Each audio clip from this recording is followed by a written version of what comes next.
Splat se trouve un travail.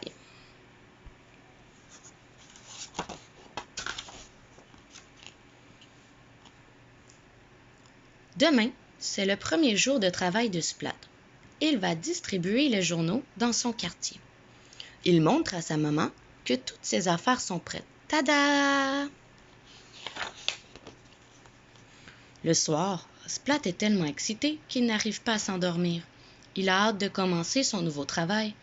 Rappelle-toi, lui dit maman, tu dois distribuer tous les journaux avant d'aller à l'école. Tu vas devoir te lever tôt. Mais le matin, Splat n'entend pas son réveil. Quand il ouvre les yeux, il est déjà tard. Il enfile ses vêtements à toute vitesse et descend l'escalier en courant.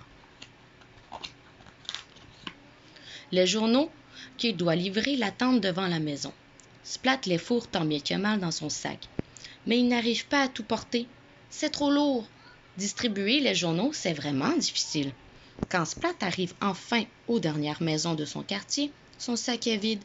Il lui manque des journaux. « Je suis vraiment désolée, monsieur Paprout, soupire Splat. Pardon, madame Ronchon. »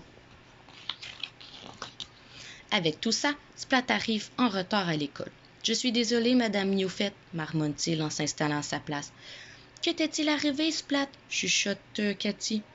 À la récré, le petit chat raconte son nouveau travail à son ami. « Je suis nulle pour distribuer les journaux.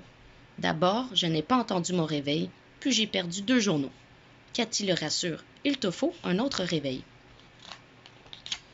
En rentrant de l'école, Splat vide son coffre à jouets et il se met au travail. Cathy est une bricoleuse de génie. Les 2 amis font des plans, font des tests, changent les plans et refont des tests. Le lendemain matin, quand il sonne, le nouveau réveil de Splat lui tape aussi sur la tête. Cette fois, ça marche. Splat se réveille. Il est prêt à distribuer les journaux, mais son sac est si lourd.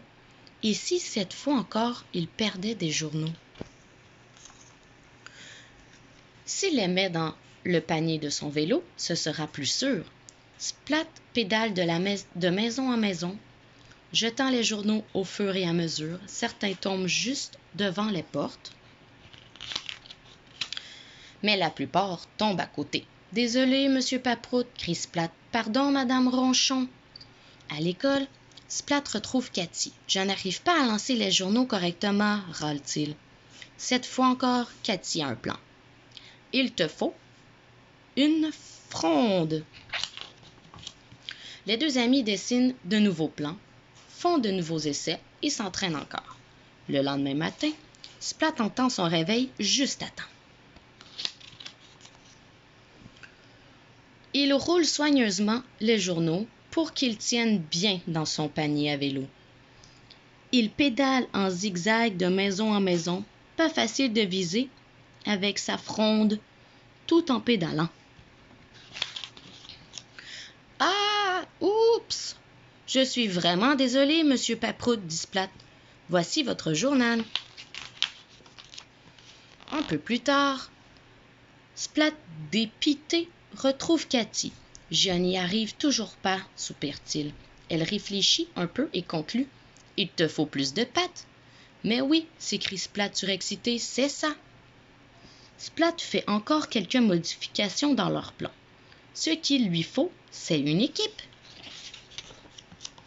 Et le lendemain matin, les journaux sont parfaitement distribués.